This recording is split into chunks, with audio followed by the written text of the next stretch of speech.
The only way to find out is to actually execute. Huwag kang maghintay ng perfect timing kasi wala naman talagang idea without execution is literally worthless and a waste of time. Sa madaling salita, walang kwenta. You have to take action. You have to turn it into reality. You have to execute. Execution is everything. Ang nagiging reason mo is wala kang magandang camera, wala kang magandang background.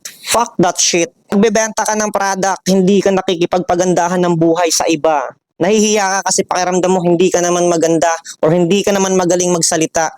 Girl, nagbebenta ka ng product, hindi ka kasama. Hindi ikaw yung ibebenta. At wala namang nag-uumpisa na magaling na agad. Once again, every day is a process.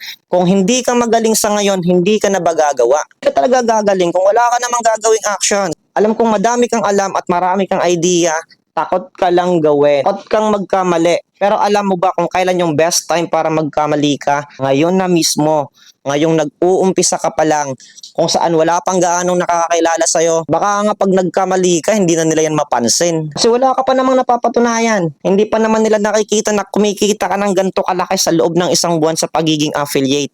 Kaya ang ipasok mo dyan sa utak mo,